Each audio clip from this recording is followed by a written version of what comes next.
class I use when it's hard enough. All right. So looking at the first problem.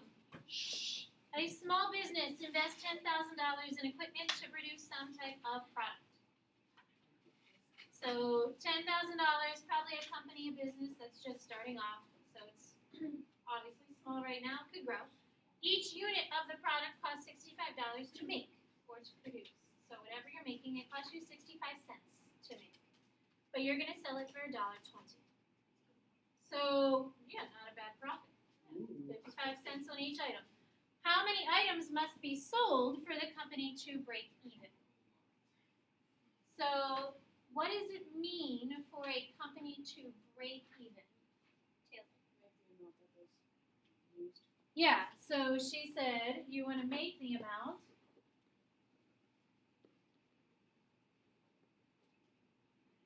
that was spent. In any little company that starts off, that's going to be their goal. So can we make or earn the amount that was invested or spent in the company? So can you get to that point where you're not losing money, but you're not gaining money? What's the difference between break even and profit? Odette? Profit is like the extra money that you make beyond the Right. Yeah. So anything extra that you make beyond this break even point becomes profit. So if you make less than the break even point, then your company is losing money. Are we gonna have to do it like gross pay and net profit? I don't think there's a problem like that in there. But that would be more of like a paycheck kind of thinking about it. Yeah. So that's more of a page, like when you get paid scenario. So this is literally like whenever you invest or earn money, you want to make sure that the amount of money that you spent equals the amount that you earned. So Miss Abbott this year is in charge of the dances. Yeah. So Mr. King did it for 12 years, and then he finally quit, and Miss Abbott has taken over. Yeah, it's a good thing. But when they do the price for those tickets, they really do, and even Mr. King not being a math teacher, he really did look to see what is the cost of the DJ, what is the cost of the facility, what is the cost of the food, what is the cost if you go to prom, the caricature artists. Like he took all the costs into account and then found the break-even point. And sometimes that break-even point, what he charged was a little less than where the break-even point was, and he just hoped that he would sell a couple extra tickets to kind of recoup. But he never made money on any of the dances. So be assured that we are not making money off of your ticket sales. It really is, the goal is just to break even. There are times when the district had to put money in, or the athletic office had to put money into the dance so that it could still go if not enough tickets were sold. So don't think, I know they're $45 for the 9-10 dance, and prom's probably $85 or whatever it happens to be. But they're not there to make money off of you. I promise. I was around while he did it for 15 or 12 years, so he never made money. I know you guys think the ticket prices are a lot, and I think they're a lot, but it's also the facilities that hold them that are charging a lot. So they don't charge less just because it's a high school. It doesn't work like that. So in this problem, our goal is to write a system of equations, which are 2 or more equations. We need at least 2. You can't just write 1, because then it's not a system. What type of equations would we be thinking about here to try and create from the information that you have? Kind of going up the definition that Taylor gave us, we want to make the amount that was spent. So we need to try and come up with 2 equations that would represent information about making money and spending money. How could you write an equation?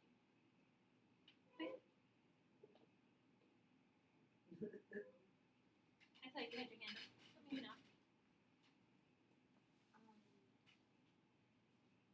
I don't know how you would make this second equation from this first equation, but like if you didn't have to produce value, I think I would have done it like y equals 1.20 x minus 10,000. So, yes, I can see why you would want to subtract that, because you would typically want to subtract that from money that you're making. But we're actually going to keep this equation as is, because this equation represents the amount that we make. So here's an equation. It represents the amount that we make. So the y would be our total amount of money. And the X would be the number of items that we have to make. Or sell. I guess we're selling. We're making them, but we also have to make sure we actually sell them. We can't just make them. So that would be an equation, but we need two, Connor. What's the other one? Would it be 1.20x minus 0.65y? Not quite. But I know why you're thinking that because you're trying to figure out that extra cost. Jacob? It would be like 10,000 x 5 plus minus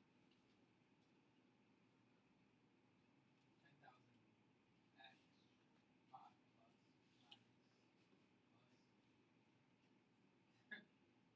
55. How else are you spending money? Quinn? Yeah, plus 0.65 times. Right, plus 0.65x. I think you guys are trying to combine things together, but our goal is to write two equations here. So one equation only represents making money. That's how I make money, by charging $1.20. The other equation represents spending money. I've already spent this money. It's gone. I spent it to buy my whatever machine, and I spent it in making the candy bar, whatever we happen to be making. Could be a candy bar. So if you want to find the break-even point and you have these two equations, what could you do with them to solve, Maggie? Set them equal to each other, because essentially you want to figure out when the amount of money you make is equal to the amount of money that you spend. So if I take those two equations and set them equal to each other,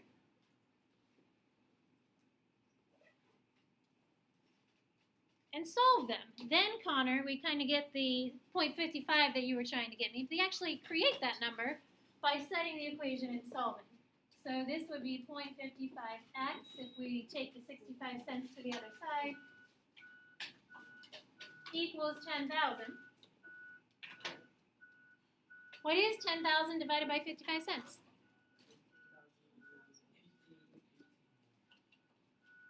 0.8181. So the question says, how many items must be sold before the company breaks even? So how many items would you have to sell before the company breaks even? 80,180. Yeah, probably 182. Can't really sell 8/10 of an item. Doesn't really work that way. So think like Betsy Ann is the little chocolate company, which it is a bigger chocolate company now, but it's like on that horseshoe curve in Westview. They started out probably small. Now they're a little bigger. But that's a lot of items for somebody to sell. But you're only selling them for $1.20. So you're going to have to sell a lot in order to recoup that amount. Betsy Ann has a whole little section of Chinese now. Ooh, see, look at that. They're definitely growing. Any questions? Break even. So remember, profit is anything beyond that. So after I sell those items, then it's all profit. Everything I'm making. Until I have to buy something else to replace the machine or fix the machine or anything that might have to happen. Hire employees. We are going to skip question number 2 because I have a different problem than you have. I must not have saved it in PDF before I printed it over there, so you got the old version. So we'll skip that one. So we'll go to example 3. And this is a type of problem that it says that you're offered 2 different jobs selling college textbooks. Some of you will probably go into the business sales world where you will be given different options. So it says the salary is $30,000, which doesn't sound that spectacular, but I mean, to you guys, $30,000, that's making good money, right? Yeah. So you, on top of that, get a bonus of 1% of your total sales. So that means at the end of the year, they take everything that you've sold, you get 1% of that, which is 1 cent for every dollar. And then you get that as an extra check. That probably comes in January. So after Christmas, you get like literally a bonus check. As teachers, we never see bonus checks. My bonus is the summer. I don't get a bonus. That's okay. I knew that going into the profession. The other company offers you $25,000. It's less, but the bonus is 2%. So it's double the amount, essentially, of what the first company is offering you. Determine how much you would have to sell to make the second choice a better offer. And you will be given job offers, and you have to analyze which one is better for you, especially at the time that you're in your life. So this place might offer me more money, but less commission. But hey, you're young. You can probably work harder when you're younger and you don't have kids and you're not married than when you're a little older. So it just depends on where you are at in your life and the job choice that you want to pick. How would you rate two equations? Again, we need a system. Taylor, what do you think? Y equals 3,000 or 30,000 plus 0.1. Yeah. So $30,000. That's what you're guaranteed, even if you don't sell a single textbook, whether it's a textbook, hard copy, or digital, because there's going to be both. Increasing that amount, 1% is really 0.01. It's 1 cent for every dollar. And then X. So Y would be the amount of money that we're making at the end of the year.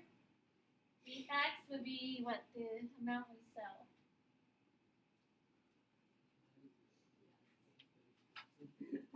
Still in money. So instead of units like the previous problem, these are both money. This isn't the biggest deal, but you have one more zero. Ooh, thanks. That is a big deal. Yeah, I mean, 300,000 would be amazing. Oh, Yeah, that would be amazing. The second equation set up pretty much the same way, except we're only making 25,000. But you get 2 cents for every dollar. Determine the annual sales that will make the second a better option. So how much do you have to sell in order to choose option number 2?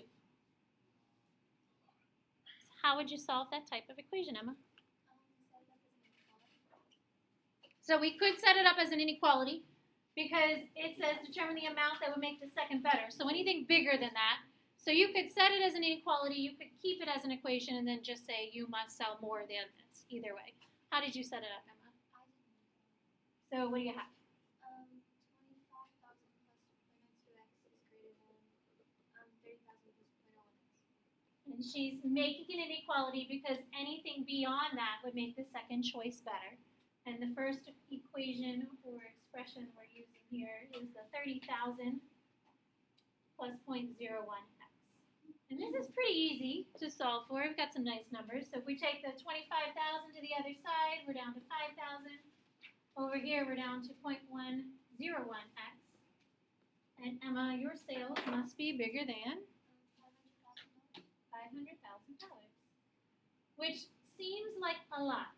But when districts buy textbooks, colleges buy textbooks, they don't just buy one. So we were looking at buying textbooks for Algebra 1, Geometry, and Algebra 2. So you figure that's 3 different courses. We probably need 250 books for each course. And the books are at least $100, if not more. Plus all of the digital options that they package in. So you're talking about a big chunk of change, not like a tiny little, oh, we're going to sell 5 textbooks to you. They're going to buy a lot. So is selling $500,000 worth of textbooks doable? Definitely. Sure. How much money would you make if you sold $500,000? How could you figure out how much money you would be bringing in at the end of the year? What would your income be? What would your salary be at the end of the year? Maggie? Yeah, just plug it into the equation. Either one. Because this is when the amount is the same. Anything bigger than that makes the second option a better choice. So you make 35,000 instead of 30 or instead of 25. So again, if you know that you don't have a lot of extras going on in your life and you say, hey, I could definitely double that, then maybe you want to choose the second option because you get more money in that bonus check. You get a $5,000 bonus check if you choose this option. You get a $10,000 bonus check at the end of the year if you try to choose that other option. So $10,000 check into you, of course with taxes taken out. Still a good bit of money. Questions? Good. So the last type of problem is a little different, but it also talks about something that somebody probably has done for you in some point in your life, investing money. So it says you invest $12,000 into 2 corporate bonds. So bond is a place where you're like it's in the bank, But it's a pretty safe place to invest money. The stock market right now, which is where a lot of people invest money, is very like up and down. If you've looked at it, watched any on the news, the coronavirus is creating the stocks to go down. And then the next day they go up a little bit and then they go down. Yes, medical stocks especially. But it's a place to invest money in hopes that in the end you earn money from it. So that's we have money for our daughters invested in different college accounts. Mr. Rebar, actually, he's our financial advisor. He does that on top of teaching.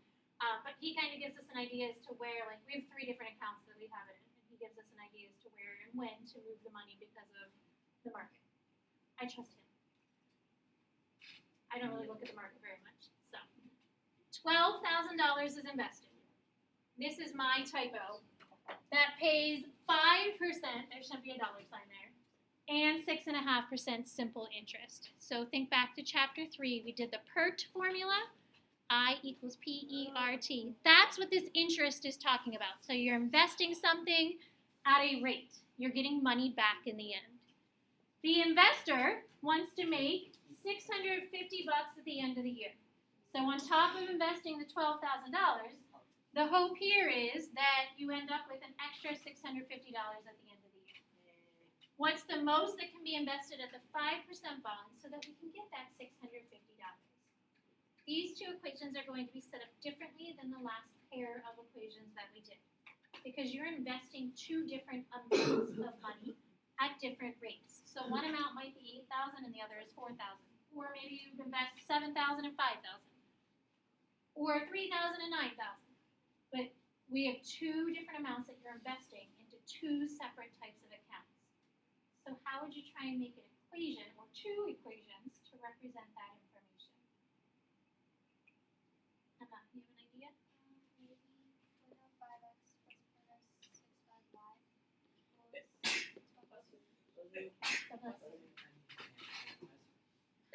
So she said 0.05x plus 0.065y. So that's taking the rates and making them into decimals. Emma, think a little bit. If that money represents, like this represents the way that you would earn interest on an investment amount. This represents the way you would earn interest on an investment amount. What number would it be equal to then?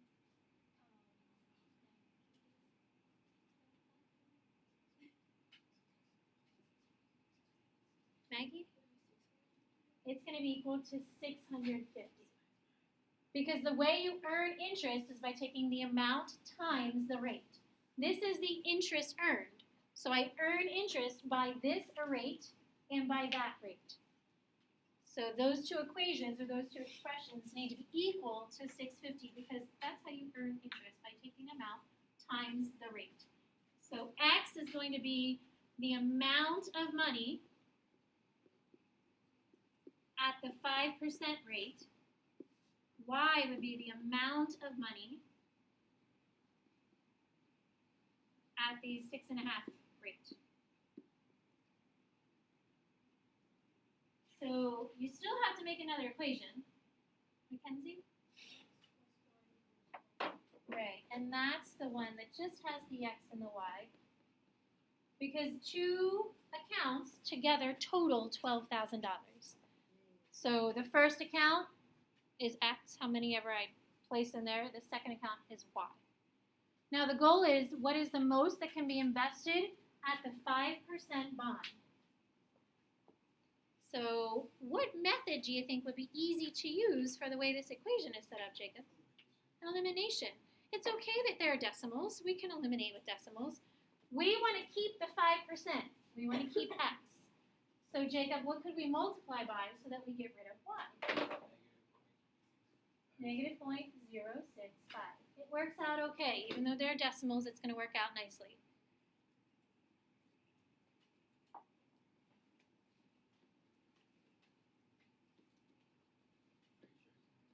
Yeah, I am. 12,000 times negative 0.065. 7. Anybody know what that is? 12,000 times negative 0.065. Negative 780?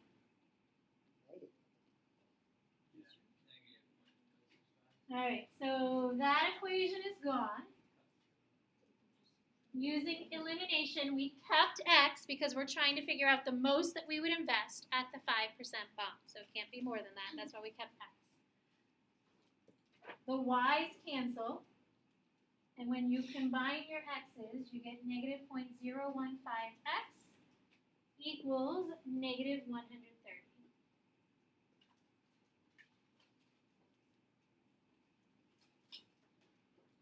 So whatever you get for X, you need to say at most, because it can't be more than this. If it was more than it, then we wouldn't earn the 650 bucks. Connor, at most, how much should we invest? $60, does it round up? 7.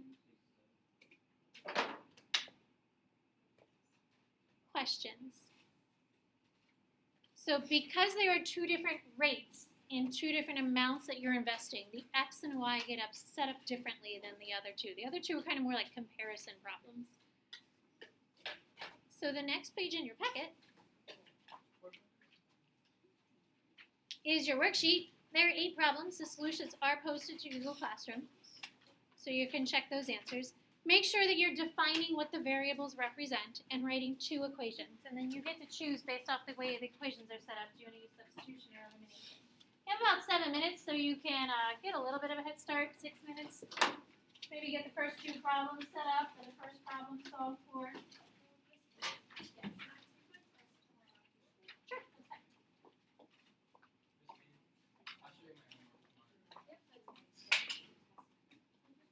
Sure. That's fine. I'll show you my homework. Yep, that's fine. She's testing you. Yes, and then it's fine. So if I'm not afraid of fractions. Exactly. Yes. There we go. It never even occurred to me. I think Katie was thinking about keeping it in fraction form as well. And like you can, but Normally you can multiply that by your fraction, get something you would want. yes. But I like having a one. Yes. One. That's fine. Yes. Also, I Really? Yeah, no, right? So when I see fractions, I just like tell me I just eliminate them. I don't. You guys wanna I was hang saying, out? I can do basic addition, subtraction, fraction, so I'm not gonna mess it up. Nope, that's better. Nice. I want to go to Jacob, is this yours? Can I get it?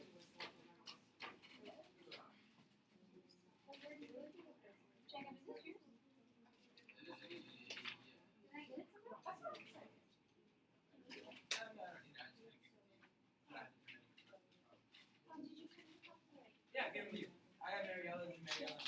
Oh, no. So do you need that or not? No. Eat? Probably not. Thank you. I just didn't know anything on it. Better safe than sorry, I guess. See, I remember stuff. Don't you like the pie? Not common. I think she likes the back. Oh, yeah. Yeah, The back is awesome.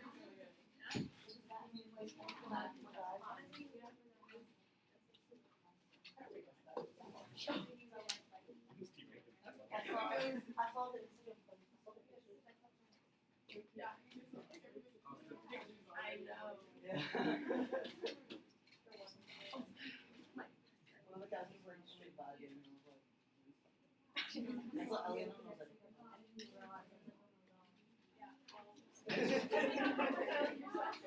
Yeah, I think it's so cute. I think the lettering in the back, the lettering on the back is really The font is really awesome. Wait, on the back, on the back. Oh, I'm not getting my cat. This is last name. Oh, yeah. I also did doing Yeah. oh my god, Mr. Ebert. Oh, no. The whole conversation. And then he went on and he did about how we knew this girl that played hockey and she got rushed by. She go. She got run over by a truck driver. I didn't know how to respond. I was like, I don't know how to respond.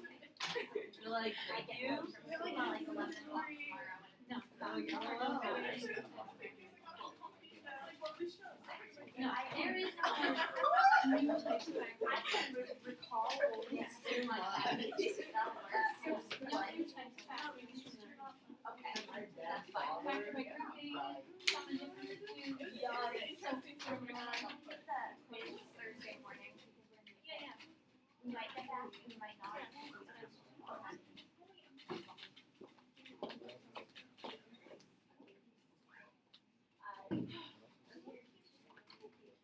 This is funny.